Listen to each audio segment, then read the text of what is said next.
네, 청취자 여러분, 우리 국민팀 조합원 여러분, 그리고 무엇보다도 정말 이 시대를 함께 살아가는 우리 동시대 이웃 국민 여러분 안녕하십니까? 으라차차 안진걸입니다. 인사드리기도 너무 죄송하고 고통스러운 요즘입니다. 아마 다들 너무나 슬프고 비통하고 심지어는 이제는 참다 못해 분노하고 오죽하면 청와대로 쫓아가자, 몰려가자라는 온 많은 국민들의 막 분노가 탄시 쏟아지고 있습니다.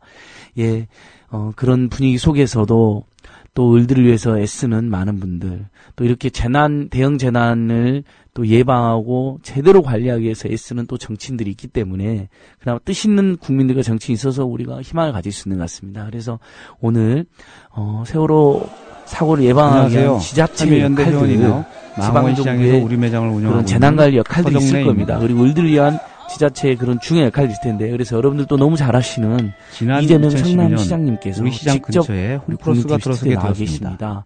뭐 이재명 성남시장 뭐 너무 유명하신 분이 따로 설명을 안 드리겠습니다. 5번이나 영업을 중단하고 끝까지 잘 들어주시면 벌렸습니다.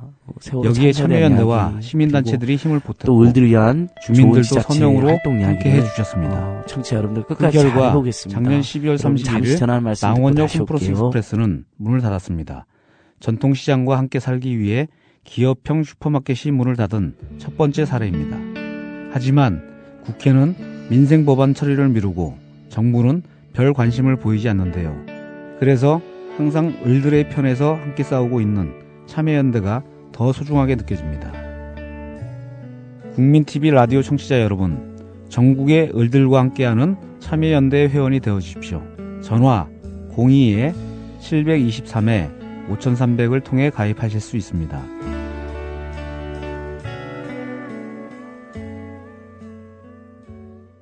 네, 국민 라디오 청취자 여러분, 그리고 우리 소중한 이웃 시민 여러분, 네, 으라차차 이렇게 계속 들어주시고 또 함께 해주셔서 정말 고맙습니다. 요즘은 이렇게 함께하는 가족, 친구, 또 이렇게 함께하는 우리 이웃들이 너무 소중한 때입니다. 정말 나라와 정부는 엉망인데 국민들의 힘과 저력으로 우리가 버티는 거 아닌가. 반드시 진상도 밝히고 또 몇 명이라도 더 살아오시길 간절히 기도하면서 지내고 있지만, 네, 정말 뭐 저보다 더 비통한 심정들이실 거라 생각하고요. 그런 와중에도 또 이렇게 좋은 뜻으로 정치를 하는 분과 함께 을들을 위한 으라차차 방송을 하게 돼서 또 다행이라고 생각합니다. 오늘 많은 분들이 벌써부터 환영해 주시고 계시는데, 여러분도 잘 아시는 이재명 성남시장님 스튜디오에 오셨습니다. 시장님 인사 한번 해주십시오. 네, 반갑습니다. 이재명 성남시장입니다. 네. 불러주셔서 감사합니다. 아, 예.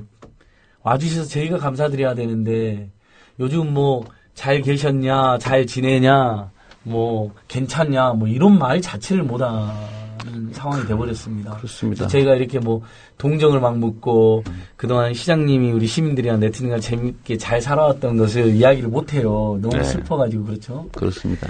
어떠세요, 시장님? 요즘 뭐 상황, 성남 시민들도 지금 뭐 흔히들 말하는 뭐 거의 그냥 다들 장난 아니죠. 너무 슬퍼하고 지내고 계시죠. 네, 이 뭐 국민 우울증이라고 봐야 될 것 같아요. 그러니까 뭐 행사 도중에 뭐 애들 얘기만 나오면 울적이는 예.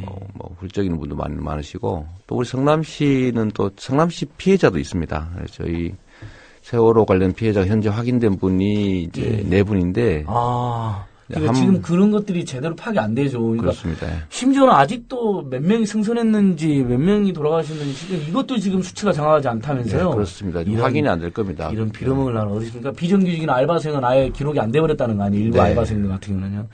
저는 나라가 아니라고 생각합니다. 그리고 성남시도 이제 사망자가 한 분 계시고, 예. 그저께 성남에서 화장하셔가지고, 이제 이분이 또 중국 교포세요. 그래서 지금 예. 중국에 계신 어머님 전으로 간다고. 그래서 예. 제가 가서 또 인사도 드리고 오긴 했는데, 정말 황당한 일이죠. 그리고 또 부상자 2분이 계시고, 예. 또 그래도 치료받고 괜찮은 또 한 분 계신데, 예. 그런 피해자 수의 문제가 아니라, 예. 사람들이 느끼는 그 황당함이 있습니다. 예. 제가 이렇게 보면, 원래 도둑 도둑들은 도둑질을 하는 거거든요. 예. 세상에 원래 도둑들이 있는 거고 그 도둑을 지키는 이제 이 경비를 담당하는 사람들이 있기 마련인데 그렇죠. 문제는 도둑들이 들어올 수 있도록 문을 열어주고 훔쳐가도 그냥 평소에 봐주고 더 훔쳐가게 해준 거 아닌가요? 더 훔쳐가게 사실 도와주고 이제 이렇게 하도록 방치한 경비원 그러니까 뭐 정상적으로 얘기하면 이 공무원들 이 공직자들이 사실 이 사건의 주범이라고 봐야 됩니다. 선장도 월급 280만 원짜리 비정규직이라는 거 아닙니까? 이분이 선원들은 뭐 말할 것도 없고요. 그런 280만 원에 언제 해고될지 모르는 그야말로 해고가 예정돼 있는 선장이 이 수백 명 이 큰 배에 어떤 책임감이 있겠어요? 제가 보기에는 기업은 당연히 그렇게 한다. 돈을 벌기 위해서 뭐 마귀하고도 거래하는 게 기업들이고 돈을 버는 사람들이니까요. 근데 문제는 이걸 못하게 해야 될 의무가 있는 사람들이 있습니다. 예를 들면 과적을 못하게 막아야 될 사람들. 그렇죠. 배를 마구 뜯어고쳐서 불안정하게 하지 않도록 해야 될 사람들. 배가 예를 들면 사고가 나면은 그걸 신속하게 건지도록 월급 받고 있는 사람들. 이런 사람들이 자기 의무를 전혀 안 한 거죠. 그래서 저는 이 사고의 선주나 선박 회사의 문제는 뭐 기본적으로 있는 거지만 비난한다고 치면은 정말 대책 없이 방치한 그리고 구조조차도 돈벌이 때문에 제가 보기엔 그렇습니다.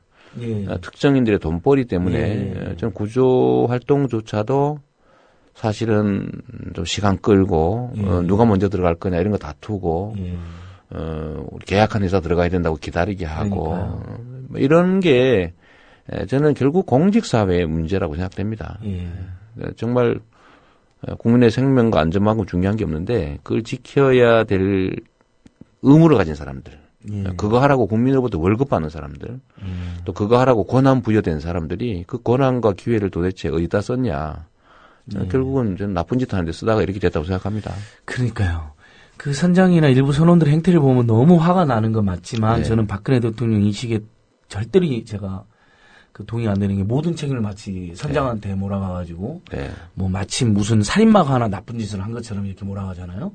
본인은 제대로 사과도 안 하면서 그게 많은 국민들이 열받을 거예요. 뭐 당연히 그 선장이나 선원 나쁘다는 거 누가 모릅니까, 그렇죠? 근데 그보다는 훨씬 구조적이고 음습한 문제들, 그다음에 총체적으로 배를 그 설령을 연장할 때부터 시작해가지고 그렇습니다. 관리 감독하는 뭐 성급 해운조합, 뭐 그다음에 시장님 너무 잘 아시지만 공무원들과의 그런 커넥션 비리, 그날 또 뭐 과적, 뭐 이런 문제, 그다음에 또 위기가 발생했을 때 그 초동 대책부터 모든 게 엉망이고 그렇습니다. 그에 대해서 우리 국민들은 절망하고 이게 나라가 아니라 그러는데 대통령은 자기가 아무 상관없듯이 정부를 꾸짖고 혼자서 선장을 살인마처럼 몰아가고 그러니까 이런 모습 보면서 굉장히 저는 시장님도 어쨌든 성남이라는 공화국의 또 수장이시잖아요. 정부 수반이신데 지방정부에 굉장히 저는 시장님 평소에도 의로운 말씀 많이 하실 때 굉장히 비애를 많이 느끼셨을 것 같아요. 제가 오늘 마침 또 직원 조연 날이어서 제가 그 말씀을 우리 전 직원들한테 했습니다. 공직자라고 하는 건 기본적으로 고용된 심부름꾼들이다. 자기가 가진 권한이나 이 지위라고 하는 게 그 공직자 개인을 위해서 부여된 것이 아니고 좀 더 효율적으로 국민을 위해서 봉사하라고 쓰여지고 있는 수단들이다. 근데 실제로는 이걸 국민들을 위해서 또는 시민들을 위해서 쓰는 게 아니라 자기들 개인적인 이익 또는 자기 가까운 사람들의 이익을 위해서 남용하니까 문제가 되는 겁니다. 아주 단순하면요. 국가라고 하는 것도 사실은 그 한 집안의 그 구조하고 다를 바가 없어요. 예를 들면 아주 단순하게 얘기하면 국민이 세금 내고 민주주의 국가에서 국민이 주권자인데 그들 주권자로부터 권한을 위임받은 이런 사람들이 그 권한을 도대체 누굴 위해 행사해야 되냐 명백한 거거든요. 이 단순하면 옛날에 농사 짓던 집안에서 머슴들을 몇 명 고용을 했는데 그 중에 상머슴이 대통령이거든요. 그렇죠.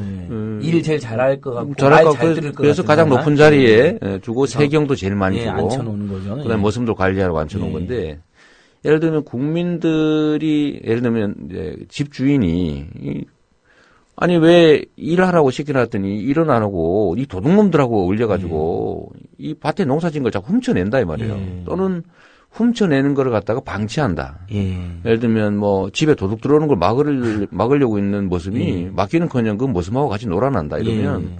그 모습들이 잘못한 거죠. 예. 이 도둑을 원망하겠습니까? 그러니까 도둑은 원래 있는 거니까. 원래 있는 거니까. 그건 원망할 게 아니고 예. 원래 있는 거니까 그거 막으라고 이제 월급 줘가면서 그거 막는 경비원을 세워놨는데 그 경비원들이 제 역할을 못했으면 그 경비원 책임이 더 큰 거죠. 예. 이 주인 입장에서는 그 경비원을 흉을 봐야지 도둑을 흉볼 게 아니라는 겁니다. 도둑 나쁜 놈이다. 그건 누가 모릅니까? 그러니까요. 도둑 제재해야 된다. 누구나 알죠. 문제는 그 도둑을 막아야 될 사람이 막지 않았을 때 특히 거기에 동조해서 주인 살림 망치고 주인 집 아들 납치되게 놔두고 심하게 얘기하면 납치해 가도록 방조하고 가서 죽어도 신경 안 쓰고 주인한테 맨날 거짓말하고 아이고 구출됐습니다. 괜찮습니다. 그 사이에 그냥 납치범한테 뭐 이렇게 살해당하고 이렇게 놔둔 거하고 다를 바가 하나도 없다는 거예요. 그런데 그거를 누구를 탓을 한다는 겁니까? 시장님 저희 상식으로는 그러니까 외국에서도 그런 것 같고 예를 들면 그런 대형 사고가 발생했다. 네. 그럼 뭐 예를 들면 성남에서 그런 일이 발생했다. 뭐 그런 일이 절대 생각 안 해요. 그러면 성남시청이 바로 가가지고 뭐 있는 예산, 인력, 뭐 장비, 뭐 뭔가 모든 걸 동원해가지고 당연합니다. 바로 투입해가지고 무조건 살려내라. 그렇습니다. 뭐 돈은 나중에 걱정하자. 네. 무슨 뭐 요즘 뭐 언딘 이야기 나오고 막 그러는데 해군 나오고 해경 나오고 그 무슨 부질없는 짓입니까? 그냥 다 들어가. 그럼요. 서로 충돌만 하지 뭐 서로 이제 들어가다 부딪혀 죽지 않는 정도면 다 들어가고 무조건 다 살려내고 나중에 많이 살리는 사람들 돈 많이 주고 뭐 심지어는 뭐 인센티브 필요하다 하면 이래야 되는데 전혀 정반대였단 말이죠. 늦게 오고 왔다 가다 학생한테 이도가 어디냐고 물어보질 않나. 그 이도 경도를 어떻게 합니까 세상에. 뭐 아니 이제 아무튼 생각 울분하고 대통령 총리 한번 왔다가 슬쩍 가버린단 말이에요. 만약에 대통령 총리가 첫날 바로 와가지고, 뭐 장관이 와가지고, 야, 모든 거 쏟아부어. 지금 다 구해내. 배 가라앉히지 않게도 해보고, 할 수만 있다면 뭐다 해봐. 전부 다 모아. 있으면 저는 정말 막 다 살릴 수 있을지도 모르고, 최소한 몇십명, 몇 배는 더 살리지 않았을까. 근데 시장님 같은 경우도, 만약에 생기면 그렇게 해야 된다는 생각이 예를 들면 상식적으로 있잖아요. 이 사람들은 사고도 그냥 일종의 관리로 생각한 건가요? 어떻게 이렇게 엉뚱하게 했을까? 저는 이제 그런 생각이 들더라고요. 이번 사태를 보면서 국민이나 피해자들을 정말로 인격적으로 존중해야 될 좀 존귀한 존재 또는 내 가족과 같은 인격체 정말 이 나라를 구성하는 나라의 주인 소중한 존재 이렇게 생각한 게 아니고요.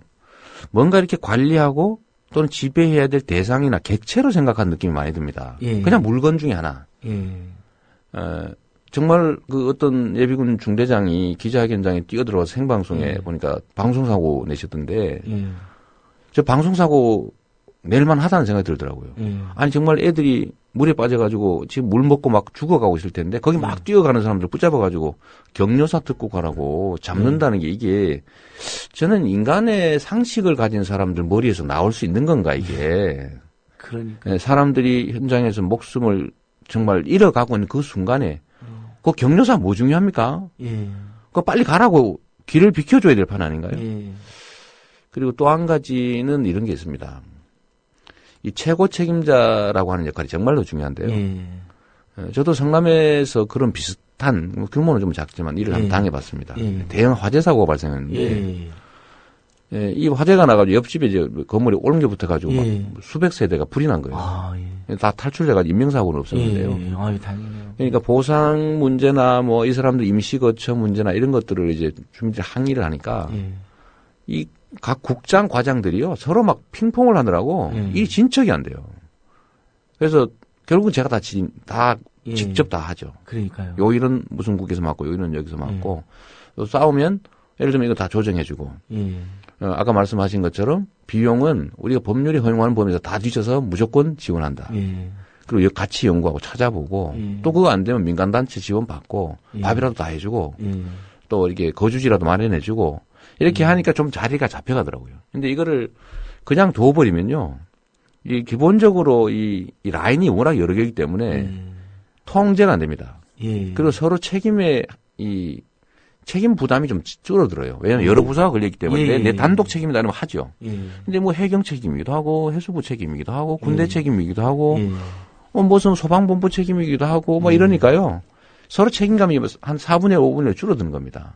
근데 이거를 통제할 수 있는 사람은 결국 거기를 다 관할하는 최종 의사결정권자일 수밖에 없는 거죠. 그러니까 저는 최소한 대통령이나 총리 정도는 됐어야 하는 총리 정도는 가서 저는 현장 지휘를 했어야 된다고 봅니다. 그러니까요.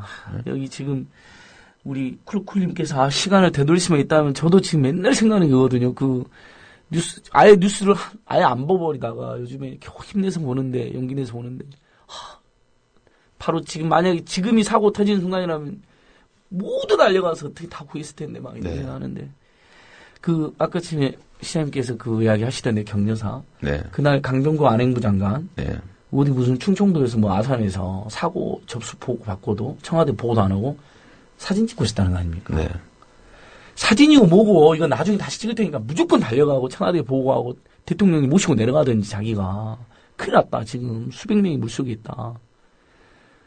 근데 서남수 장관 보셨죠? 장례식장 가가지고 탁 행사하면서 장관이 오셨습니다. 딱 직원이 먼저 가가지고 교가족들이 어쩌라고요? 그래 사람 다 죽었는데 어쩌라고? 그러니까요. 아니 아까 치장 말씀한 것처럼 받들고 봉사하고 존귀하고 내 자식 준 것처럼 많이 생겼다면 시장에 오셨으면 아니라 그냥 갖고 엎드려서 그냥 통과하고 방명록을 정치 악이 왔다 갔다 하는 건 나중에 방명 수고하도 말도 그러면 될 거 같아요. 정말 어째 이러는 거죠 도대체 시장 너무 지금 다들 너무 열받아가지고 저는 이게 이제 이 사건으로 표면화됐을 뿐이지. 우리 사회 전체의 후진성을 그대로 보여주고 있다고 생각합니다. 실제로 그렇습니다. 이게 돈에 미쳤어요. 저는 제가 볼 때 이 세상이. 이게 돈만 벌면 뭐든지 해도 된다. 돈 안 되는 건 아무것도 안 한다. 예를 들면 안전이나 소수자 보호나 이런 것들은 돈이 안 되거든요. 그건 돈을 써야 되는 부분이에요. 다 그건 아까운 경비 정도로 생각하는 겁니다. 그 사회의 문명의 수준이 이제 소수자 보호가 어느 정도 되냐, 이걸로 지금 그 판단한다는 얘기도 있는데, 이 안전시설에 대한 투자 또는 가능성은 적지만, 예를 들면 일어나면 큰 문제인 안전 문제 또는 국가 안보 문제 이런 거 있잖아요. 이런 것들은 너무 중요한데, 문제는 가능성은 희박하고, 다만 발생하면 치명적이죠.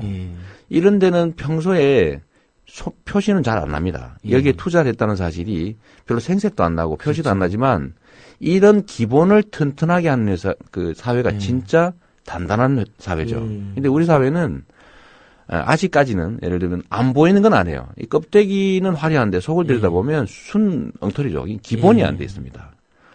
오로지 지금도 그 돈 중심으로 얽혀 설켜가지고 저는 예를 들면 이 비정규직 문제도 사실 이 문제가 큰 한 원인이 됐다고 생각하는데요.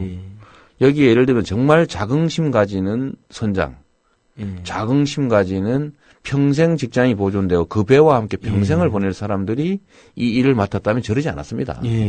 바로 전날 알바로 채용한 사람. 그러니까 그날 첫 출근한 사람, 출근한 사람 또 1년짜리 아니 그 큰 회사에 큰 배에 수백 명의 사람과 어쩌면 1000명까지 갈 수 있는 그 엄청난 배를 운행하는 최종 책임자 월급이 280만 원짜리 1년짜리 단기 계약직이라고 하는데 그 사람이 무슨 책임감이 있겠어요. 문제는 이런 걸 허용한 제도 자체가 문제입니다. 그러니까 예를 들면 무조건 돈, 안전 확보하는데 돈 듭니다. 근데 표시는 안 나요. 그거 안 하는 거죠. 평소에 훈련 열심히 하는 거 안 하는 거죠. 세상에 저는 뭐 변명을 하긴 하더라마는 1,590억을 들여가지고 구조함 만들어놨는데 아니 어떻게 그거를 2년 전에 만들어가 진수식까지 한 거 아닙니까? 박수 치고 테이프 커팅하고 다 했는데 어디 갔어요 그거? 못 쓴다는 거 아니에요? 1,590억 그 세금이 어디 갔습니까? 대형 사고가 발생하면 그 사고와 동일한 사고가 발생하지 않도록 뭔가 대비하는 데 투자하는 게 아니고요. 그러면 아이고 찬스다. 이 또 돈 해먹을 찬스다. 이런 생각하는 것 같아요. 또 하나 뭐 한번 해먹을 찬스. 크게 하나 해가지고 뭔가 이름 내가지고 넣고는 적당히 해서 뭐 뭔가 한번 해먹는 찬스로 아는 거 아니냐. 이 부정부패가 온 사회에 만연해 있습니다. 정말 근본부터 다시 정말 이 끔찍한 사고 앞에서 교훈을 이야기하는 것도 사치고 너무 죄송한 일이지만 그렇습니다. 많은 국민들이 그런 것 같아요. 대다수 국민들이 근본부터 대한민국 다 그렇습니다. 잡자.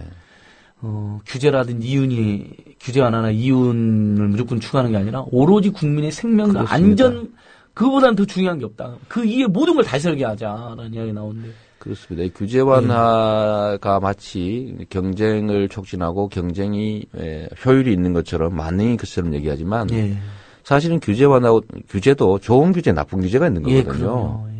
예를 들면 좋은 규제는 강화해야죠. 예를 들면 특정 소수가 돈벌이를 하기 위해서 다수 국민의 안전에 위협을 가하도록 그런 규제를 완화하면 안 되죠. 근데 예를 들면 다 썩어 20년 된 배 30년 동안 쓸 수 있도록 규제를 완화했다는데 저는 규제를 완화한 게 아니라 국민을 위험에 빠뜨린 겁니다. 그렇죠. 돈벌이를 위해서 특정 소수의 돈벌이를 위해서 국민들 위험에 빠뜨린 거죠. 근데 이런 것들이 너무 중첩적으로 돼 있고요. 이 권력 행사, 그다음 이 예산을 집행하고 정책을 결정하고 인사를 하고 이런 권력이 국가 운영의 핵심 아닙니까? 이 권력 행사의 가장 근본은 깨끗해야 돼요. 그러니까 투명하게, 깨끗하게, 그 다음 단계가 공정하게 행사돼야 되거든요. 그러니까 이걸 예를 들면 나쁜 요소를 위해서 이 권력을 행사하게 되면, 이용하게 되면 그 피해라고 하는 게 개인이 뭘 잘못했을까하고는 비교가 안 됩니다. 그래서 바로 그렇죠. 이 공적 영역이 중요한 거죠. 이 공정하게 행사하는, 권력을 행사하는 건 다음 문제인데 사실은 이 공정한 권력 행사라고 하는 게 지금 완전히 무시되고 있는 겁니다. 권력 행사라고 하는 측면에서는요, 제가 보기에는 다수 국민의 안전이나 다수 국민의 행복, 다수 국민의 기회라고 하는데 권력이 행사되는 게 아니고요. 소수의 돈벌이에 다 집중되고 있습니다. 그러니까 이 돈벌이에 미친 어쩌면 천민자본주의라고 불리는 아주 나쁜 현상이 아주 극단적 형태로 나타난 아주 나쁜 사례가 이번에 세월호 참사 사태라고 생각이 됩니다. 그러니까 이 정권이 최근에 밀어붙인 일만 생각해도 그래요, 시장님. 그렇죠? 뭐 이 세월뿐만 아니라 이 와중에도 학교 옆에 호텔, 관광 호텔 짓는 것을 밀어붙이고 있잖아요. 그러니까 사람들은 사회가 좀 더 안전하고 학생이 좀 더 보호돼야 된다라고 막 난리를 피우는데 이 와중에도 교육부, 심지어 교육부 이런 데가 나서가지고 학교 옆에 호텔을 설치해야 된다. 오랫동안 합의한 거죠, 우리 사회가. 학교 주변엔 가급적이면 도박장이나 호텔 같은 거나 유흥시설은 안 들어왔으면 좋겠다. 강화했으면 좋겠다는데 심지어 정반대로 하는 거죠. 마찬가지로 시장 이것도 일종의 그 대한항공 기업의 대기업의 논리, 호텔 업자들의 논리인데 사실 대다수 국민이 주인인데 대통령이 그 사람들 말 안 듣고 그렇습니다. 몇몇 호텔 업자하고 대기업 말 듣는단 말이죠. 이 근본적인 이 문제점과 괴리를 어떻게 처치해야 돼? 치료를 해야 될까요? 결국은 저는 이제 국민들의 몫이라고 생각합니다. 국민이 주인인 건 맞는데 국민이 너무 많은 거예요. 쉽게 말하면 5천만 명. 그러니까 책임감이 분산되죠. 그러나 국가는 기본적으로 국민들의 그 총의로 운영되는 게 맞습니다. 근데 국민들 예를 들면 다수가 예를 들면 정치에 무관심하고 국가 권력이 어떻게 행사되느냐에 대해서 아무 관심을 갖지 않으니까 사실 그 부분은 이제 어두워지는 거거든요. 어두운 골목길에 도둑놈이 생기는 거와 비슷한 논리입니다. 국민들이 정말 지켜보고 판단하고 책임 묻고 참여하고 이렇게 하면 이 권한을 가진 사람들이 함부로 못해요. 그런데 문제는 국민들은 평소에 관심 안 갖는 분이 많죠. 그리고 이것도 역시 한편으로 보면 이 정치적 무관심을 의도적으로 유포하고 조장하는 세력이 있습니다. 그건 누구냐? 기득권 그룹들이에요. 이 기득권 그룹들은 국민이 눈을 크게 뜰수록 자기들이 속된 말을 해먹을 여지가 줄어듭니다. 이 가로등이 많아지면 도둑질하기 어려운 거 비슷한 논리거든요. 결국은 국민들이 좀 더 많이 참여하고 좀 더 각성하고 좀 더 엄중하게 책임을 묻고 잊어버리지 않도록 노력하는 거. 저는 이게 답인데 단기적으로는 이건 사실은 좀 난망한 얘기일 수도 있습니다. 근데 단기적으로는 결국은 책임을 가지고 있는 우리 안진걸 우리 선생 같은 분이 더 죽으라고 열심히 해야지요. 뭐 우리 국민 TV도 열심히 하시고 지금도 열심히 하시지만 이런 대한 언론들도 많이 만들고 또 많이 후원하고 또 많이 지원하고 저 같은 사람들도 지금보다는 좀 더 노력하고 그리고 국민들하고 소통하고 그렇게 해야 나가는 수밖에 없죠. 예, 청취자 여러분, 국민 여러분, 지금 우리 이재명 성남시장님과 함께 세월호 대참사에 대해서 가슴 아픈 이야기 나누고 있습니다. 평소 같았으면 저도 그렇고 이재명 시장님도 목소리 높여서 우리 국민들하고 이런저런 이야기를 좀 더 재밌게도 할 수 있을 텐데 오늘은 그러지 못한 점 너그러 이해해 주시고요. 계속 또 우리 시장님 오시니까 많은 분들이 환영도 해주시고 좋은 글도 남겨주시는데 많이 남겨주시면 시장님이 또 잘 보고 있습니다. 네. 시장 말씀하신 것처럼 정말 깨어있는 시민, 우리 대다수 국민이 다 그래야 되는데 최소한 다수는 그렇게 돼야 되잖아요. 그렇습니다. 그래서 지금 국민TV 이렇게 조합원도 지금 계속 늘어나는데 시장님도 지금 이제 조합원도 해주신다고 하니까 네, 해야 되겠네요. 예, 청취자 여러분, 조합원 여러분, 국민 여러분. 그렇습니다. 이런 일을 겪을수록 우리가 더 각성하고 더 연대해야 됩니다. 네. 좋은 방송 더 만들어내야 되고 그다음에 NGO들 이런 참사 못 맡은 것에 대해서 정말 석고대죄의 심정으로 살고 있습니다. 하지만 그런 NGO들이 더 그런 감시 역할을 더 할 수 있도록 여러분 좋은 NGO들 1인 1국민 1 NGO 가입하기도 해주셔야 됩니다. 정말. 꼭 참여연대가 아니어도 좋습니다. 각 지역마다 보면 우리 성남시장님, 이재명 시장님도 성남시민의 모임, 성남참여자치 시민연대. 거기서 오랫동안 성남 쪽에 진보적 시민단체 활동을 하셨고 그때 그러면서 성남의 그 부패한 권력자들을 막 감시하고 고발할 가나 해오셨거든요. 그러다 제가 왜 이렇게 감옥 갔는지. 예, 그러니까 한번 싸우시다가 네. 검찰에 몰려서 그랬던 적이 있으신데 아무튼 그런 것들이 계속 또 활성화되면 이런 참사도 사실 막을 수 있는 거거든요. 계속. 그렇습니다. 다시는 안 생기게 저도 지금 각오한 게 있습니다. 네. 이 국민이 안전하고 대형 사고를 예방하고 무슨 사소한 사고가 생기면 즉각적으로 이렇게 신속하게 수술될 수 있는 체계를 연구하고 네. 그것을 요구하는데 당분간 제 뭐 인생을 모두 건다고 하면 거짓말이 해주고 그러지만 제가 할 수 있는 최선을 한번 다해야겠다. NGO가 정말 이것만큼 해야겠다. 이렇게 생각했습니다. 제가 아까 이거 어떻게 대처하느냐 했을 때 예를 들면 다 많은 국민들이 관심을 갖고 참여해야 된다고 말씀드려서 좀 막막할 수가 있는데요. 제가 쉬운 방법을 하나 좀 제시를 해드리고 싶어요. 이 행동하는 소수가 가지는 힘이 엄청납니다. 그러니까 모든 국민, 그러니까 뭐 우리 5천만 국민 중에 그러면 1,000만이 나서야 되느냐. 그 1,000만 언제 모으나 이런 생각하실 수 있는데 그러실 필요는 없다는 거죠. 이 사회라고 하는 거는 결국은 다수는 옳은 방향을 따라 움직이고요. 결국은 그 중에 양 끝에 있는 소수들이 방향을 정합니다. 행동하는 소수가 얼마나 정말 큰 효과를 발휘할 수 있냐면요. 작년에 성남시에서 제가 실제 했던 일을 한번 말씀을 한번 드려볼게요. 말씀 그렇게 좀 사례도 네, 좀 네. 지금 저희가 사실은 이제 여의도 국회에서 을들 위해서 열심히 일해줬던 뭐 정청래 의원, 은수미 의원, 우원식 의원들도 여기 오셨었고, 그다음에 이제 지자체장님들도 을들 위한 지자체 많이 했잖아요. 야당 지자체 다 모시고 싶었는데 우리 청취자들 의견을 들으니까. 이재명 성남시장님, 김영배 성북구청장님, 김성한 노원구청장님 등등의 많이 추천이 있었어요. 제 주변에 그래서 이제 이렇게 기회가 되는 모시게 된 건데요. 그런 이야기 좀 해주십시오. 예를 하나 드려드리면요. 아시는 대로 성남이 시끄러웠지 않습니까? 그러니까 시장은 민주당 소속, 또 제가 한성질을 합니다. 뭘 하다가 포기할 사람이 아니거든요. 근데 문제는 이 의회가 새누리당이 압도적 다수라는 거예요. 그러니까 시민들로부터 칭찬받을 만한 일을 하면 무조건 반대합니다. 그래서 그렇죠. 뭐 예전에 성남의료원 뭐 그런 거 반대는 기본이고 기업 유치를 반대하기도 해요. 기업 유치도 이재명의 공이 될까봐 반대해요. 아니 말은 그렇게 하죠. 앞장서서 기업 유치하자 그러면서 하자 그래놓고는 시에서는 예를 들면 빈 공터에 기업을 유치하자니까 반대하는 거죠. 예를 들면 또 학교 학생들한테 이 사교육 없애기 위해서 시가 예산을 지원하겠다는데 그걸 1년 동안 내리반대를 하는 거예요. 학습 준비, 선행학습 금지라든지. 뭐 그런 거 아니라 예를 들면 이제 체험학습. 그러니까 토론 수업. 이런 거 지원하는 거예요. 돈이 드니까. 그 시가 지원하는 걸 금지 못하게 부결을 6번을 했는데 이거를 기존의 방식에 의하면 절대 관철할 수가 없죠. 그래서 제가 동원한 방법이 뭐냐면 경로당 우리 회장님들하고 제가 일종의 그 타협을 했어요. 타협을 해가지고 경로당에서 회장님들이 바라는 게 몇 가지 있거든요. 예를 들면 뭐 그 경로당에 밥 해줄 사람 좀 보이면 좋겠다. 밥을 많이 해서 드시니까. 그다음에 용돈 버는 사업 뭐 이런 거 용돈 좀 벌게 해주라. 노인 일자리. 뭐 이런 것도 하고 뭐 복지관도 지어라 이런 것들 하길래 제가 이렇게 얘기했어요. 이 시에서 지금 의회가 반대해서 못하고 있는 기업 유치가 통과가 되면 거기서 돈이 1,200억이 생깁니다. 다 해드릴 테니까 이거 통과되게 해주세요. 그랬더니 이 경로당 회장님들이 모여가지고요. 처음에는 서명도 좀 하시고 시의원별로 야단치고 뭐 지역 국회의원한테 뭐 야단치고 하다 안 되니까 여의도 당사의 새누리당 중앙당을 쳐들어간 거예요. 아. 이 경로당 회장님들이 분당 노인지의 임원들하고 회장님 몇 분이 가가지고 딱 단판을 찍고 오셨어요.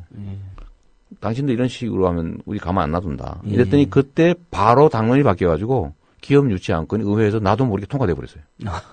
그래서 저희가 작년에 아까 경로당이나 노인위에서 바라던 거 다 했죠. 근데 몇 명이나 했겠습니까? 제가 보기에는요. 경로당 회장님들 뭐 20, 30명 정도 적극적으로 나선 거예요. 그런데 이게 성남의 100만 도시의 주요 정책을 그분도 아니었으면 지금도 못하고 있을 거거든요. 행동하는 소수가 얼마나 큰 영향을 발휘할 수 있냐. 그렇죠. 행동하는 소수인데 그것이 공익적이었을 때 도덕이야. 또 한 가지만 더 하면 엄청난 파괴력을 발휘하는 거죠. 학교에 예를 들면 우리 어머니들이 전부 사교육비 때문에 얼마나 고생합니까? 소위 그럼요. 토론, 논술, 뭐 체험학습 뭐 이런 거 하겠다고 얼마나 허리 부러져요. 요즘 초중고는 공교육보다 사교육 훨씬 많이 들죠. 왜냐하면 그러니까요. 지금 사실 고등학교 무상교육 시대로 갔으니까요. 근데 그거를 학교에 좀 해주자고 시에서 예산을 지원하겠다고 1년 내내 반대해서 제가 작년 봄부터 이렇게 학부모들한테 부탁을 했어요. 우리가 이걸 하려고 그런다. 다 알려줬죠. 학부모들 만나서. 근데 이거 당신들한테 이익되는 건데 안 하면 손해 아닙니까? 그래서 그럼 우리가 뭘 해야 됩니까? 이렇게 물어봐서요. 간단합니다. 전화번호 알아가지고요. 지역 국회의원들한테 반대하는 당 국회의원들한테 두 분 계시니까 사무실, 집, 핸드폰 번호 가릴 거 없이 아침, 점심, 저녁 한 번씩만 전화해 주세요. 아, 그래도 뭐 소용이 있겠습니까? 해보세요. 실제로 했거든요. 실제로 하고 나니까 한 가을쯤 되니까요. 효과가 싹 나타나더라고요. 이제 받는 사람 입장에 생각해 보세요. 제가 전화할 때 이렇게 하라고 그랬거든요. 야, 이 XX야. 이렇게 하지 말고 저 의원님 제가 평소에 존경하는 분이신데요. 왜 이건 반대하세요? 제가 실망스러워요. 이렇게 얘기하라고. 그 표 떨어지는 소리가 뚝뚝뚝 날 거 아닙니까? 근데 가을이 되니까요. 입장이 바뀌어서 당론 바꿔서 그냥 작년 가을에 통과됐어요. 아, 제가 보기에는 거기도 학부모들 뭐 한 200명 정도 나섰겠어요. 그런데 한 200~300명이 정말 하루에 한두 번씩만 전화해가지고 아, 왜 안 합니까? 해보세요. 정치인들 입장에서 어떻게 하겠냔 말이에요. 100만 시민 중에 학부모 200~200명이 나서서 이 성남시에서 큰 문제를 간단하게 해결한 거예요. 저는 국가 문제도 마찬가지라고 봅니다. 내 개인 한 사람이 뭘 할 수 있겠나. 이런 패배감이나 이런 걸 갖지 말고 내 하나의 행동이 엄청나게 큰 반향을 일으킬 수 있다는 사실을 좀 각인했으면 좋겠어요. 그래서 소수도 행동하는 소수, 적극성을 가진 소수는 정말로 큰 일을 할 수 있다고 생각합니다. 예, 맞습니다. 네. 우리 국민TV 조합원 선생님들께서나 청취자들께서 먼저 나서서 국민라디오 청취자 이러면 재난예방 시민의 모임, 재난예방 시민연대 뭐 이런 것도 우리가 만들죠. 재난을 연구하고 예방하는 NGO가 거의 없거든요. 네, 그렇습니다. 제가 그동안 재난이 많이 있었는 불구하고 워낙 군사 독재 권력이라든지 함부로 하는 권력이 이명박 권력이나 박근혜 권력과 싸우다가 감시하다 보니까 주요 NGO들 그분이 신경 못 쓴 거거든요. 권력 문제나 그러니까 민주주의의 재앙이 많으니까 그걸 막다가 네. 이런 사회적 재앙이라든지 자연재앙에 대해서 저희가 대응을 제대로 못했는데 그렇습니다. 예.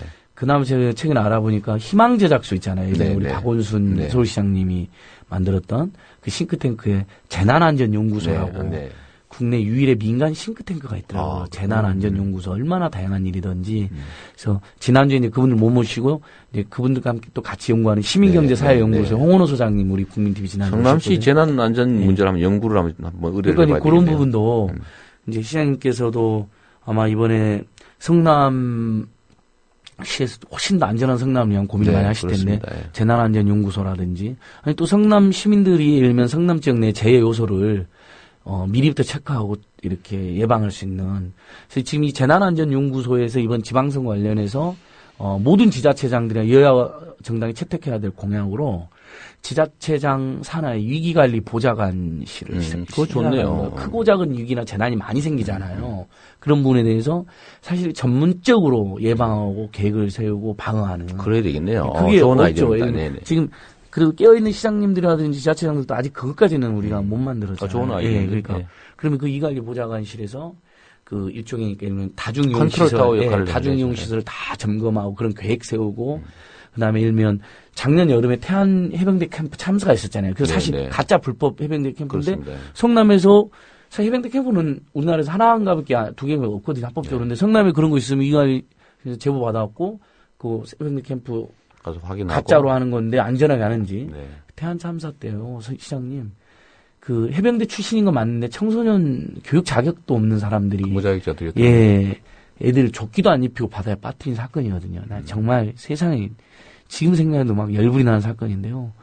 그때 만약에 태안 그 주변에 해병대 캠프? 우리 태안에 해병대가 없는데? 그러게. 저 해병대 캠프 누가 하지? 한번 가봐야겠다. 안전은 이런 공무원이나 경찰이나 한 명이라도 있으면 교육청장 한 사람만 있었어도 저는 그 예방할 수 있다고 생각해요. 그렇죠. 네. 막 애들 수십 명 바다에 빠뜨리고 있으니까 지금 당신은 뭐 하는 짓이냐고. 그 위험한. 예, 위험한 데에서. 5명이 그렇게 죽었거든요. 그러니까 경주 리조트 참사도 그렇잖아요, 시장님. 눈 많이 왔잖아요. 계속 푹싹 주저앉았잖아요. 많은 건물들이. 그전에도 그러면 정신 박힌 사람들이 있었다면 눈 많이 있는 건물 다 치우든지 아니면 행사를 유보로 하든지. 그 나사도 다 꽂아놨다는 거예요. 예, 그러니까 거기서 또 10명의 대학생 얼마나 오리엔테이션 가가지고. 앞으로 또 지연 상태는 계속 반복될 겁니다. 예. 그리고 또 이걸 기화로 뭔가를 하면서 돈을 챙기겠죠. 그러니까요. 그럴 가능성이 많습니다. 지금 특히 지자체 차원에서는 또 재난 예방이나 안전이나 관리 관련해서 할 수 있는 일들이 더 또는 국가 차원에서 시장님이 이번에 고민 많이 하실 것 같으니까. 저는 이제 그 개인의 대응 능력을 좀 키워야 된다는 생각이 들고요. 개개인의 대응 능력 말씀하시는 거잖아요. 그 예를 들면 혹시 우리 안진걸 선생께서는 심폐소생술을 할 줄 아십니까? 저는 아직 해본 적은 없는데 요즘 이제 아파트 입구에 AID 기기도 있고, 그 심박동기고, 그다음에 동영상을 이렇게 심폐소생술하고 인공호흡법을 가르쳐 주잖아요. 그러니까 그걸 유심히 이제 보는 단계에 있습니다. 그러니까 아직 하는 건 안 해봤죠. 근데 그런 제한이 있더라고요. 모든 국민이 그런 교육은 좀 받았는데 수영 교육, 그렇습니다. 그다음에 심폐소생술, 인공호흡 교육 같은 건 받아야 된다라고 이야기를 하시더라고요. 그래서 저희 성남시에서 이제 하고 있는 것 중에 하나가 이제 초보 단계인데 올해부터 성남시의 모든 3학년 학생은 생존 수영을 배웁니다. 아까 말씀드렸던 이제 교육 사업에 그 제한 성남시 모든 학생이 생존 수영 배웁니다. 예, 그러니까 그거 공공적으로 해주는 거죠. 이러면 비용 시에서 무료로 그러니까요. 다 전액 지원해서 그 제한이 있었어요. 예전에 실제로 NGO들 세계에서도 계속. 그래서 올해부터 저희가 이미 시행하고 있었는데 공공 수영 제도 너무 좋네요. 무조건 물에는 뜨게 한다. 그러니까요. 근데 제가 의외로 우리 분당은 잘 사는 지역이지 않습니까? 그런데도 불구하고 3학년인데 막상 갖다 놓으니까요. 자기 힘으로 뜰 수 있는 애들이 절반밖에 안 되더라고요. 그러니까 막 부모님이 좀 가르쳤다고 하고 특별히 가르쳤다는 경우에는 좀 시켰을 텐데 애는 거의 이제 수영을 못 하는 거죠. 그러니까 그런 상태에서 물에 빠지면 다 고루룩 해버리는 거예요. 그러니까요. 그래서 생존 수영을 하고 있는 수업과정 하고 있는 도중에 이 사고가 터졌는데요. 평소에 이제 생각이 예를 들면 심폐소생술 이런 걸 좀 배워야 되고 가끔씩 제가 이제 변호사니까 그 사고를 이제 많이 보게 됩니다. 그러니까 사고 정리를 하게 되니까요. 예전 변호사 하실 때부터 그렇습니다. 큰 도로에 교통사고가 나면 사고 현장에서 얼른 빠져줘야 되거든요. 근데 사고 현장에서 얼쩡거리다가 또 이중사고 나는 경우가 이중사고 맞습니다. 네, 맞습니다. 근데 그것도 한 번으로 가르칠 수 있거든요. 그 고속도로나 이런 데서 사고가 나면 바로 거기서 빠져줘야 된다. 근데 거기서 어영부영하다가 지금 2차 사고 나서 사망사고 많이 나는데 예를 들어 이런 초보적인 이제 체험 안전 교육을 시킬 수 있는 좀 안전 체험관을 하나 만들려고 저희가 준비를 하고 있어요. 안전 체험관. 네. 아니 체계적으로 가르치는 거죠. 성남에 안 그래도 직업 체험관이 있기 때문에 그 인근에다 같이 이제 어차피 직업 체험관 오는 애들한테 한 번은 거쳐서 안전 체험을 할 수 있게 하는 것도 한번 생각해보고, 여하튼 이 제도적인 문제 또 개인의 방어 대응 능력을 키우는 거, 이 두 가지가 동시에 다 진행이 돼요. 그렇습니다. 제일 중요한 건 역시 관심의 방향을 기본에 가야 된다. 돈벌이가 아니고 오로지 우리 국민의 안전과 생명, 기본, 또 치안 이런 곳에 좀 더 관심을 쏟아야 된다. 저는 그게 제일 중요하다는 생각합니다. 우리가 맘만 먹으면 크고 작은 이런 사고를 미연에 방지할 수 있는 정책들이 많이 있는데 예를 들면 그 지하철에 스크린도 설치하니까. 그렇습니다.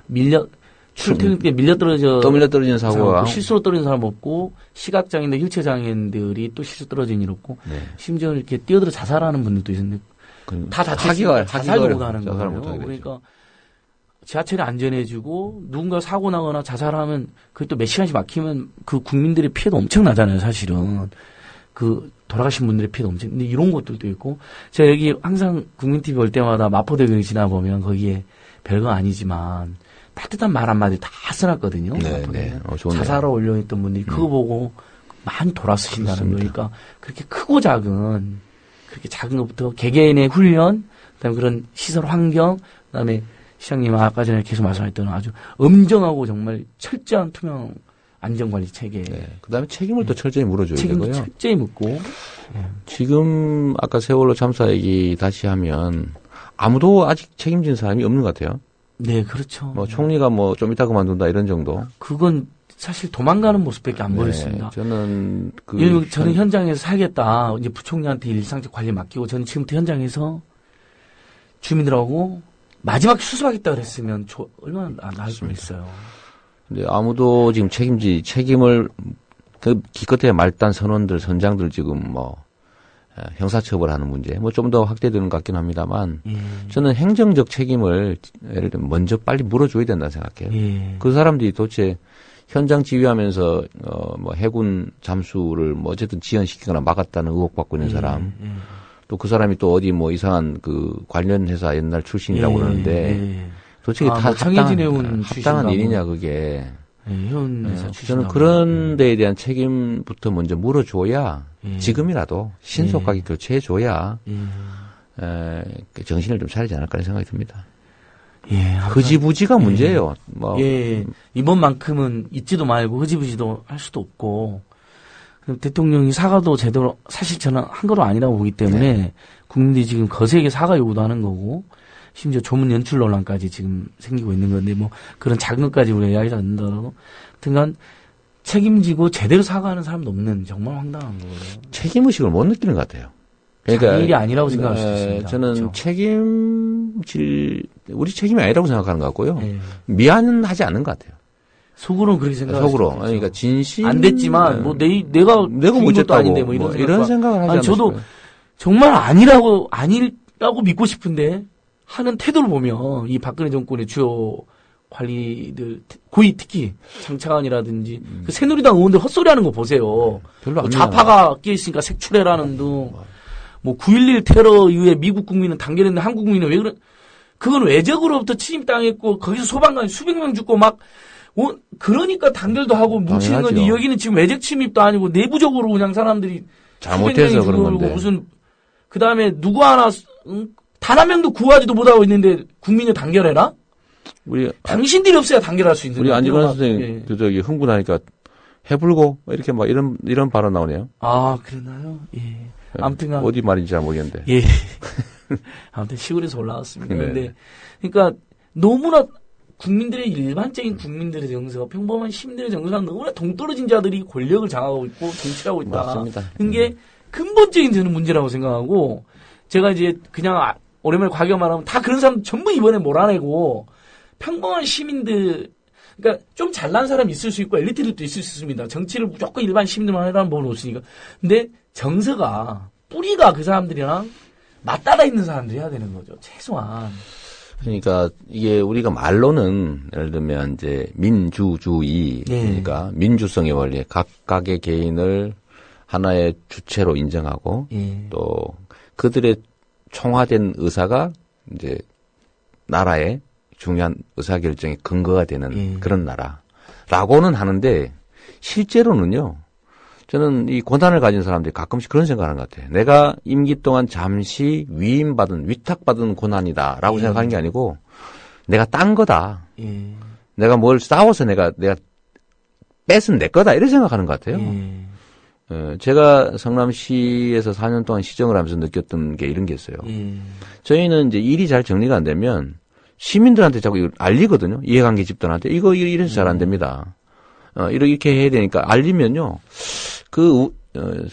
지금은 그만두셨는데 근데 이 의회 대표원 한 분이 저한테 자꾸 그러는 거예요. 아, 왜 자꾸 시민들한테 이럽니까? 이렇게 얘기를 해요. 그러니까 의원들이 잘못한 부분을 시민들한테 부결이 되거나 이러면 일렀다. 고자질하냐? 고자질하냐 그러죠, 보고. 아니, 시민들한테 알려줘야지. 그럼 누구한테 알려고? 시민이 권력자인데. 근데 그런 생각 안 하는 거죠.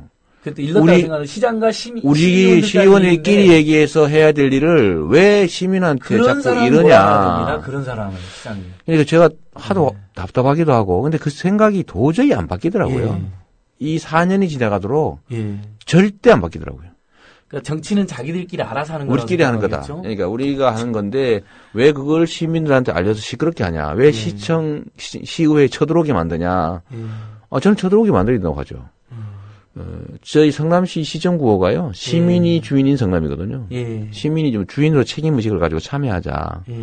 그래서 뭐 의회나 이런 데서 막는 거를 시민들이 각성하고 의사를 밝히고 참여할 수 있는 루트로 만들었던 거죠. 그런데 이 사람들 그게 너무 싫은 거예요. 아니 의회가 반대하면 하지 말고 자기들한테 싹싹 빌든지 그야말로 뭐 소위 타협 뭐 이런 거 해가면서 해야지. 그래서 제가 그랬죠. 타협이 안 되지 않냐. 무조건 반대하는데. 그럼 뭘 하자고 그래라 그러면. 그럼 내가 할게. 무조건 하지 말자는 걸 그러면 당신 하지 말자는 대로 그러면 하지 말아야 되냐. 그게 타협이냐. 그랬더니 여하튼 그것도 시민이 뽑은 거니까 자기들 말을 들어야 된다는 거예요.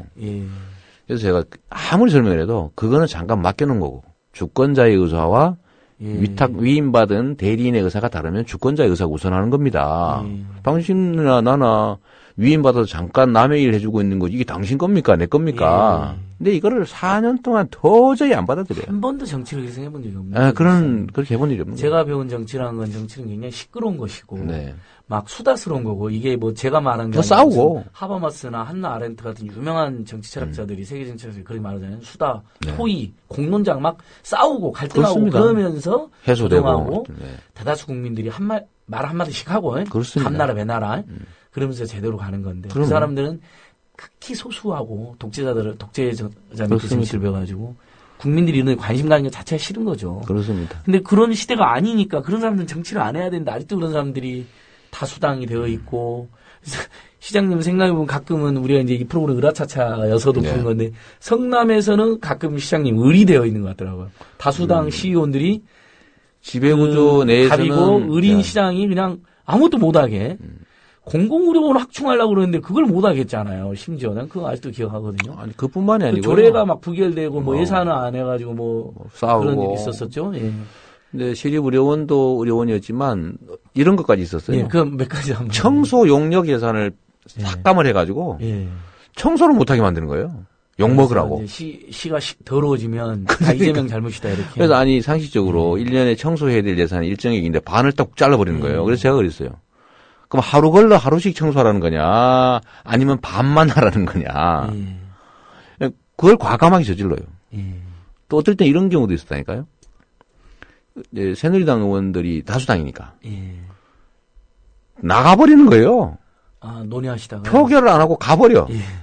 그래가지고 연말 12월 30일까지 예산안 표결이 안 되니까요. 소위 예산이 없는 상태가 돼가지고 시장이 올 수 없던 때도 있었습니다. 근데 그걸 가지고 저를 압박하는 거예요.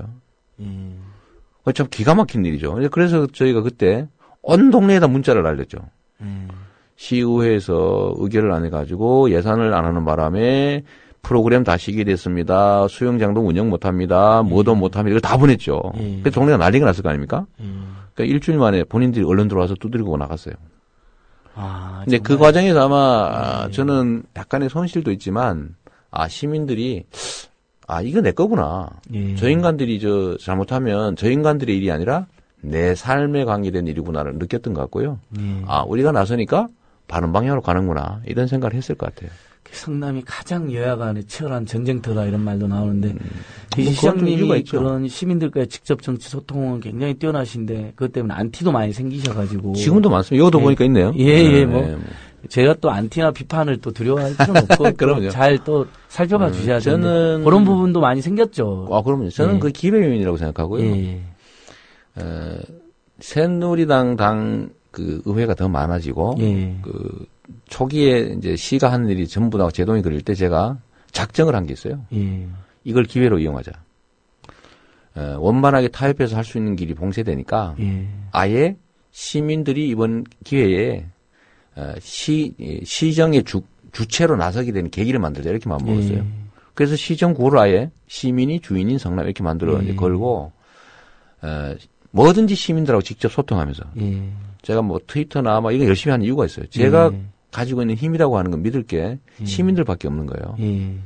뭐 국가 권력이 제 편입니까? 뭐 저 다 잡아 먹으려고 난리니까. 국정원에서도 시장님 뭐 국정원, 청와대, 뭐 청와대는 이재명 제거 작전 보고서 이런 것도 만들어가지고 한 일이 있었어요. 그러니까 뭐 죽이려고 그랬던 거죠.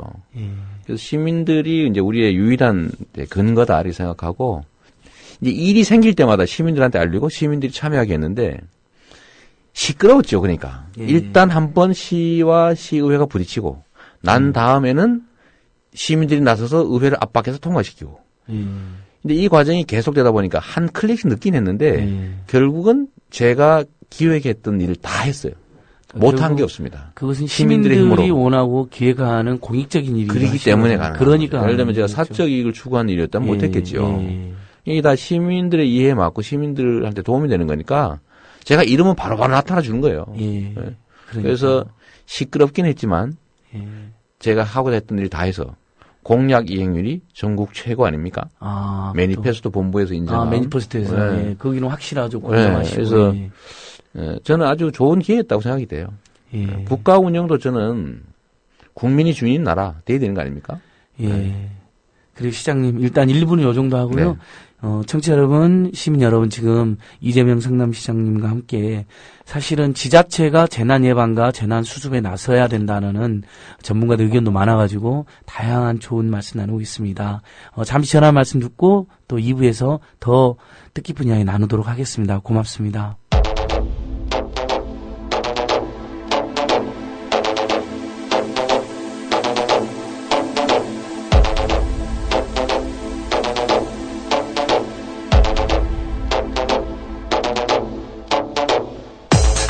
지금 여러분께서는 안진걸 참여연대 팀장이 진행하는 안진걸의 을화차차를 듣고 계십니다.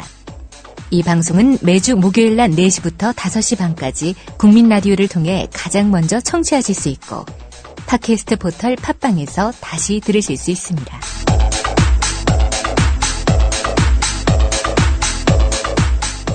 네, 청취자 여러분, 시민 여러분, 을화차차입니다. 오늘은 그동안 많은 분들이 꼭 한번 모셨으면 했던 이재명 성남시장님 모시고 세월호 추모와 또 이런 일들이 다시는 발생하지 않도록 지자체가 할 수 있는 일들도 우리가 같이 한번 점검해보고 또 성남시가 워낙 을들을 위한 정책을 잘했기 때문에 그런 것도 좀 이렇게 같이 이야기해보고 있습니다. 시장님, 국민TV 조합원도 되어주시고 대한 언론으로부터 피해도 많이 당하고 국정원으로부터 공작도 당하시고 그래서 그다음에 무슨 정미용이라고 하는 이상한 분 때문에 종북 좌빨 시장으로 몰려가지고 그러니까 실행이 굉장히 많으신데 그건 명예훼손 소송에서 유죄 선고도 받고 벌금도 받아내셨죠. 손해배상금도. 손해배상 판결을 받았습니다. 그러니까 정말 저열한 짓이죠. 제발 의견이 다르다고 종북 좌파로 무는 좌파까지는 차라리 제가 그건 모르겠죠. 근데 정북은요, 그 사람의 사람 모욕하는 겁니다. 예를 들면, 아니, 북한 체제라고 하는 거를 들여다보면 제가 가장 중시하는 민주성과는 완전히 딴판인 세상이거든요. 예를 들면 국가 체제가, 예를 들면 정말 국민 대중을 위해서 있는 게 아니고 결국 정말 지배의 대상으로 돼 있거든요. 그다음에 권력 구조도 역시 국민의 의사가 반영되기는커녕 뭐 3대 세습하고 이게 그렇다고 해서 민중의 삶을 그렇게 또 많이 개선했냐 그것도 아니잖아요. 근데 그런 체제를 누가 좋아하겠어요? 요즘 세상에. 그런 거 좋아한다고 예를 들어 그걸 추종한다고 하는 거는 저를 모욕하는 거죠. 그렇죠, 이게 기껏 해봐야 우리가 남북한이나 한반도 평화를 바라셨을 텐데. 그럼요. 근데 그거를 옛날에 빨갱이 이렇게 욕하다가 안 되니까 요즘은 종북했는데 이 종북이라고 지적하는 거는 명백히 불법이고 근거 없이. 맞습니다. 그다음에 거기에 대한 손해배상 사유에다 형사처벌 대상이라고 하는 게 요즘은 법원의 판결에서 명확하니까요. 그래서 성남에서는 종북 얘기를 못 하고 뭐 성남이 종북의 땅이냐 뭐 이러면서 저한테 슬쩍 이제 덮어 씌워보려는 시도들이 있는데 잘 안 됩니다. 사실 빨갱이란 말보다 종북이 더 나쁩니다. 더 나쁜 말이죠. 빨갱이는 일종이니까 좌파 신념을 가진 사람에 그렇습니다. 대한 때로는 역사적으로 영광스러운 표현일 수도 있고 때로는 낙인이었을 수도 그럼요. 있는데 종북은 시간에서 시장이 말씀하신 것처럼 북한 체제를 추종한다. 그 문제가 많은 어떤 데를 반의성적으로 그 매니아처럼 이렇게 몰아가는 맹목적으로 추종한다는 건데요. 그거는 모욕이죠, 모욕. 그러니까 너무 싫어요, 많이 그 것이요. 국정원도 또 시장님을 뭐 사찰하고 막 괴롭히고 그런 것도 문제가 됐었죠. 사찰뿐만 아니라 뭐 저희 가족 문제까지 개입해서 그 마타도를 만들고 뭐 그런 것도 있죠. 그런데 뭐 저는 뭐 그런 것도 다 기회 요인이라고 생각합니다. 국정원도 그래서 고소하고 뭐 저기 소송 중이시던가요? 적반하장이라고 하는 게 있는데요. 네. 자기들이 해놓고 저를 고소했더라고요. 그래서 제가 국정원법 위반으로 제가 또 맞고소하고 또 저보고 2억 원 손해배상하라고 소송을 했길래 네가 내놔라 이렇게 제가 그 국정원이 박원순 서울시장님한테도 했다가 졌지요. 그 국가는 명예훼손의 뭐 객체가 아니다. 충분히 개연성 비판이었다고 잤잖아요. 아직도 정신 못 차리고 있는 거네요.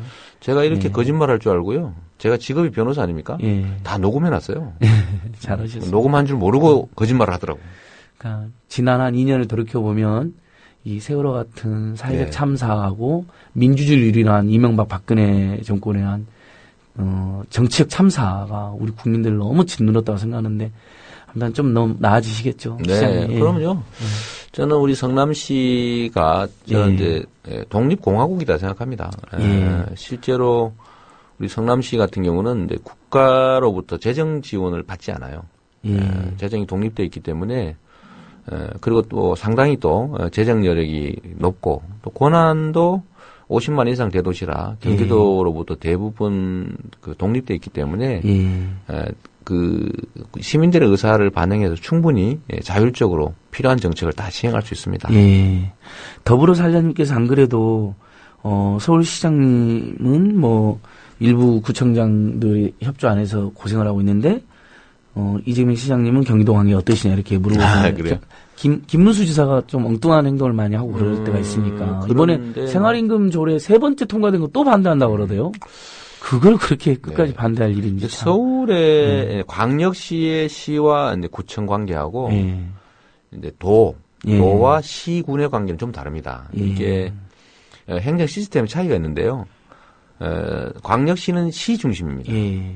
시니까 광역시. 그리고 거기에 좀 이게 종속적이라고 할까 좀 약간 좀 이렇게 독립성이 기초 단체들이 업무량도 좀 많지 않고요. 그러니까 광역 행정은 다 시에서 하니까 구청에서 하는 일은 도의 시가 하는 거와는 완전히 다릅니다. 근데 도의 이제 시군들은 그 도에서는 시군 중심 행정을 해요. 도는 감독, 관리, 상급기관 역할을 하게 됩니다. 직접 도가 하는 건 별로 없어요. 근데 서울이나 뭐 부산 같은 광역시는 시가 행정을 하고 구청이 좀 보조하는 형태를 띠고 있기 때문에 좀 관계가 좀 다릅니다. 근데 좀 전에 말씀드렸던 것처럼 성남, 뭐 수원, 부천, 뭐 안양, 용인, 고양 이런 데들은요, 재정 자립도들이 나름 높아서 정부로부터 재정 지원을 받지 않기 때문에 상당히 독립되어 있다고 보시면 됩니다. 그래서 경기도하고 성남시도 그 사이 지난 4년 동안 행정하면서 부딪힌 일 한 번도 없어요. 서로 뭐 필요한 일들 다 했고 의견 충돌이 날 일도 없었고요. 뭐 충돌이 나도 특별히 문제될 게 없었기 때문에 좀 경기도는 좀 다릅니다. 다행입니다. 아니, 나도 아마 청취자들도 제 마음이랑 비슷했을 텐데 이번에 뭐 생활임금 조례도 김문수 지사가 3번째 시의 통과 거부한다고 그러고 예전에 뭐 친환경 무상급식도 공격하고 큰 돈 들어가지도 않는데만 그래서 혹시 또 성남시를 괴롭혔을까봐 그런 것 같은데. 필요한 거는 예를 들면 시가 자체적으로 조례를 만들어 시행할 수도 있습니다. 다행히. 시장님 저기 우리 의라차차에서는 이제 을들을 위한 정치, 을들을 위한 캠페인 이런 거 많이 하는데 성남시 차원에서도 뭐 많이 사회경제 학자들이나 많이 도와주셨을 텐데 뭐 몇 가지만 이렇게 또 꼽아 보신다면 어떤 게 있을까요? 저는 이제 정치 예를 들면 요즘은 이제 뭐 갑을 이런 게 이제 유행이잖아요. 근데 저는 이제 정치나 행정의 가장 기본이 이제 억강구약에 있다. 그러니까 좀 힘세고 많이 가진 힘세고 많이 가진 사람들 좀 억누르고 좀 못 가지고 힘 약한 사람들을 부양하고 부축해서 같이 살게 하는 게 바로 정치의 기능이다 이렇게 생각하거든요. 예. 그러니까 정치 행정의 가장 기본은 기본적으로 을을 위한 겁니다. 그렇죠. 그래야 갑을 위한 정치를 하면 안 되거든요. 예. 이 갑은요 원래 정치나 행정이 없는 게 편해요. 세니까 예. 많이 가졌으니까 마음대로 할 수 있잖아요. 네네. 그래서 이 갑들을 규제하고 제어하고 억제하고 예. 양보시켜서 예. 다수인 을들이 함께 살 수 있게 만드는 게 바로 정치와 행정의 본령이라고 보거든요. 그러니까 저는 뭐 저뿐만 아니라 모든 정치가 그래야 되는 거니까 성남에서는 유독 제가 이런 신념이 좀 강하니까요. 좀 유난히 을들을 위한 정책이라고 할 게 좀 많습니다. 당 안에서도 을들을 위한 정책이 대표적인 케이스로 성남시 걸 많이 그 채택해서 발표해 주셨는데 제일 대표적인 게 예를 들면 사회적 경제 활성화입니다. 아, 그 좋죠. 진짜 좋네요. 그게 이제 지금까지는 기업 활동이나 경제 활동은 무조건 돈을 벌기 위한 거다. 이렇게 가르쳐 왔고 또 실제 그렇게 해 왔는데 이 경제 활동이나 기업 활동이라고 하는 것도 돈을 버는 게 아니고 공익을 위해서 또는 고용을 위해서 존재할 수 있다는 사실을 최근에 조금씩 깨닫고 있는 거예요. 그래서 우리 성남시에서 이 부분을 좀 주력해야 되겠다. 우리나라 사회가 가지고 있는 제일 심각한 문제, 소위 양극화. 이걸 좀이라도 극복하려면 결국은 을이라고 불리는 이 사회적 약자들, 이쪽이 세상의 주체로 나설 수 있게 만들어줘야 되는데 그게 바로 사회적 경제다. 직접 경제 주체로 그렇습니다. 나서고 돈도 버는데 사회가 발전한다고. 그렇습니다. 그래서 저희가 성남시에서 이제 소위 협동조합법이 만들어지기 전에 이제 편법으로 한 게 그 시민 주주 기업입니다. 제가 취임하자마자 첫 번째로 한 게 청소 용역 회사들이 청소 용역을 받아가지고 청소 노동자를 고용해서 일을 하면서 말이에요. 그게 회사 권리금이 막 20억씩 30억씩 하는 거예요. 그건 뭐냐면 중간 마진을 많이 먹기 때문에 그런 거거든요. 근데 예를 들면 시에서는 일정한 임금액을 정해서 1인당 얼마를 책정해서 용역을 주는데 그중에서 한 20, 30%를 띄어 먹어버리는 거예요. 그러니까 현장에 전달은 안 되죠. 그래서 제가 이걸 보고 이런 사회 공공 서비스라고 하는 거는 특별한 기술 개발이나 시장 개척이나 이런 노력이 필요하지 않잖아요. 그냥 인적 관계를 가지고 계약만 하면 그냥 할 수 있는 사업이니까 요 영역에서 중간 마진을 없애자. 좀 험하게 얘기하면 중간 착취를 없애자. 이렇게 해서 한 게 청소 노동자들이 주주가 돼서 만든 회사에 청소 용역을 줘버리면 중간에 떼먹을 사람이 없어지잖아요. 그리고 요걸 장기적으로는 협동조합으로 발전시키면 좋겠다고 해서 시민 주주 기업이라는 걸 만들었죠. 그게 바로 그 유명한 나눔 환경이라는 회사입니다. 이 청소 노동자들이 약 70명이 모여서 회사를 만들었죠. 그래서 그 주주들이 다 일해요. 근데 그 중에 당시에 민주노동당 그 당원이었던 사람이 한 2명 끼어 있다고 해가지고 그걸 완전히 무슨 통진당 무슨 조직으로 몰아버리고 시에 무슨 잘못이 있는 것처럼 난리를 쳤는데 근데 뭐 그런 공격에도 불구하고 그 사업은 매우 성공적이어서 평가도 아주 좋고요. 중간 착취가 없으니까. 그 다음에 사회 기여도 아주 많이 하고요. 왜냐하면 저희가 그 용역을 주면서 조건을 붙였거든요. 이익의 3분의 1는 반드시 사회 환원을 하고 못 가진다 개인이. 그리고 1인당 주식 지분 한도를 20%로 제한한다. 주식 분산 강제로 시키고요. 그리고 반드시 운영위원회 만들어서 회의해야 되고 정기적으로 교육받아야 되고 이런 것들을 해놓으니까 너무 효과가 좋아요. 비정규직을 정규직으로 직접 채용하는 방법도 있고 그 방법은 또 넓은 중간적 단계죠. 넓은 의미의 사회적 고용이네요. 그렇죠? 그렇습니다. 직접 고용하는 게 제일 나을 수도 있지만 또 약간의 단점도 있기 때문에 예를 들면 총액 인건비라고 하는 국가 제도 때문에요. 고용을 할 수가 없어요. 인건비 제한이 돼 있거든요. 국가가 이상한 걸 지금 강요하고 있어요. 기회가 되면 그 얘기도 하겠지만 국가가 총액 인건비라는 이름으로 지방자치단체들의 비정규직 채용을 강요하고 있습니다. 그건 뭐 기회 되면 나중에 얘기하기로 하고요. 하여튼 이렇게 해서 청소 용역회사를 만들 때 효과가 많아가지고 청소회사들 다 그렇게 바꿨죠.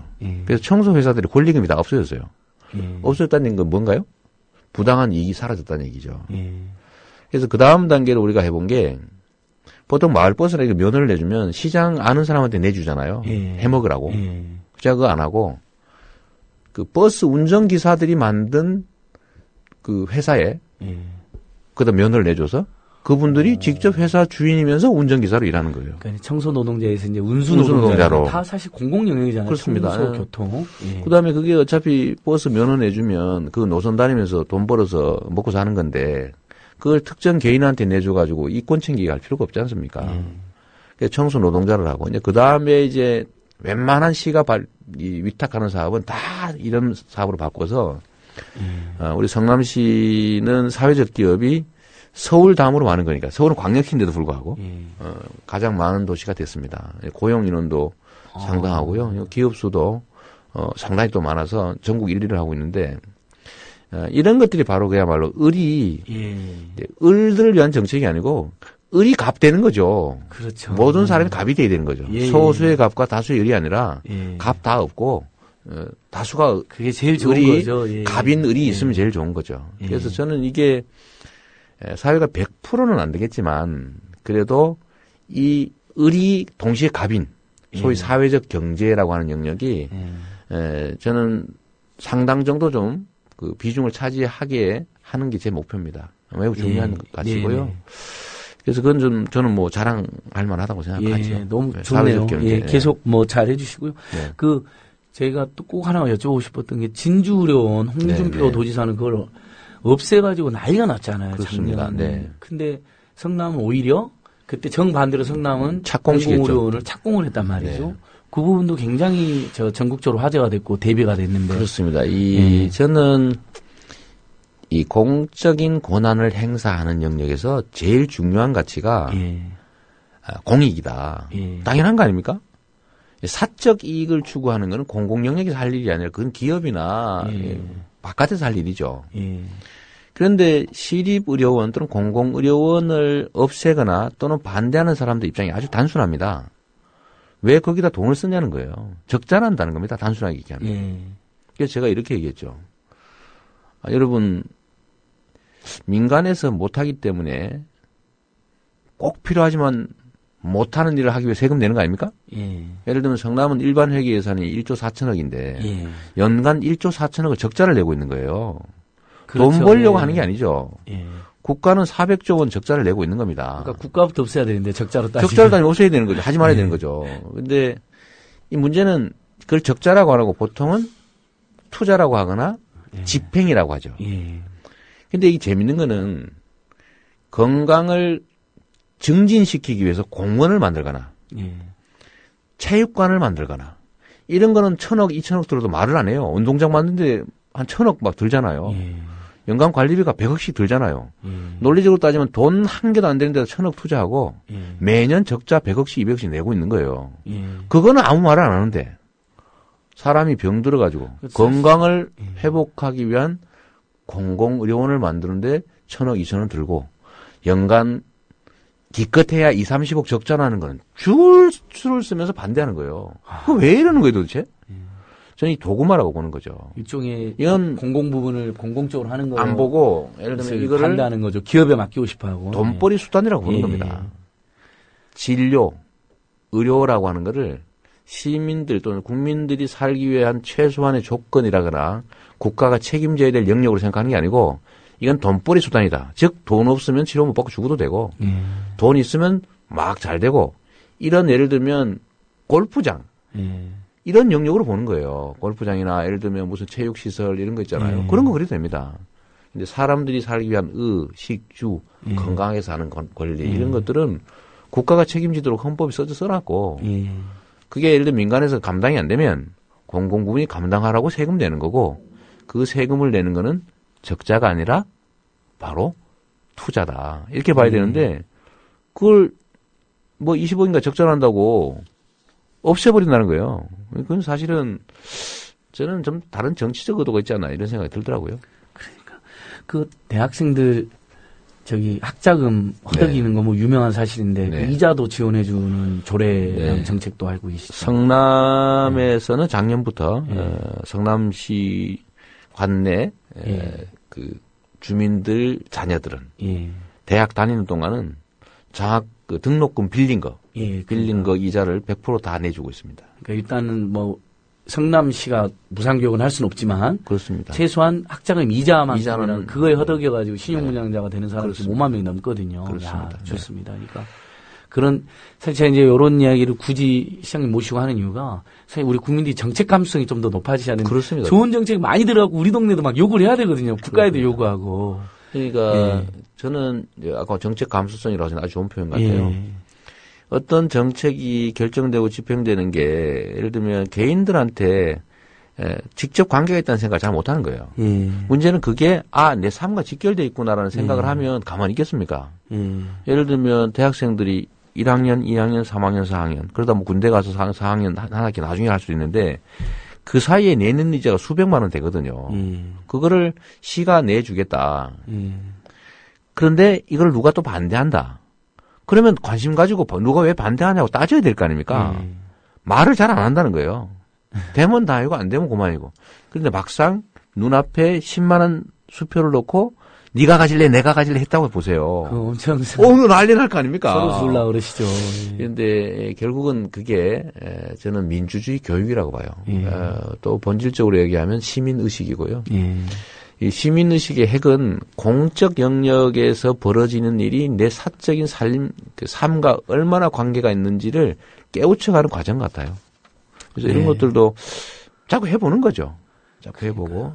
그래서 저는 아까 이것도 아까 뭐 무슨 당 그러면 안 된다고 하니까 모 당에서 반대를 해가지고 여당 이것도 뭐 계속 반대를 했는데 이것도 결국은 나중에 제가 시민들의 여론의 힘으로 결국 바뀌어서 통과됐습니다. 결국은 주민들이 나서면 되는 거죠. 사실 오늘 저희가 이 세월호 참사 관련해서 지자체 또 역할, 그 다음에 을들을 위해서 좋은 정책을 펼친 지자체장들을 모셔서 길게 이야기를 했어야 되는데 세월호 참사도 있고 그렇습니다. 또 잘하신 게 너무 많아가지고 일부만 이야기했는데도 시간이 막 흘러갔습니다. 그런 거 안 해도 됩니다. 나중에 또 기회가 되면 아주 길게 사실은 지방이 살아야 민주공화국이잖아요. 그렇습니다. 민주공화국으로서 거기서 모범을 보면 그게 대한민국으로 퍼지는 거 아니에요? 그렇습니다. 성남에서의 변화가 지금 대한민국 긍정 신호를 저도 주고 있다고 그러는데 그 부분 시장님 좀 다시 한 번만. 제가 이럴 때 PPL 좀 해야 되는데요. 간접 광고 한번 해야지. 한번 해주시죠. 제가 얼마 전에 출판 기념회를 했어요. 제목이 꼬리를 잡아 몸통을 흔들답니다. 감이 오네요. 성남의 일들이 다른 자치단체들의 일과는 달리 전국에 많이 알려지잖아요. 유난히 시끄럽게 보이고 눈에 띄고 하는데 사실 그런 이유가 좀 있습니다. 저는 성남에서 제가 하고 있는 행정이나 이런 활동이 성남만의 일이라고 생각하지 않거든요. 성남이 아주 모범을 만들어내고 그걸 자치단체들이 따라하게 하고 이런 걸 통해서 바닥이 바뀌고 세포가 바뀌어야 건강하거든요. 또 기초가 튼튼해야 그 상부가 튼튼해지지 않습니까? 그래서 성남을 변화시켜서 전국을 변화하게 하는 게 제 꿈이고 아까 말씀드렸던 이 청소 용역 회사를 청소 노동자들이 만든 시민주주 기업에 맡긴다. 이거는 전국에서 벤치마킹을 많이 와가지고요.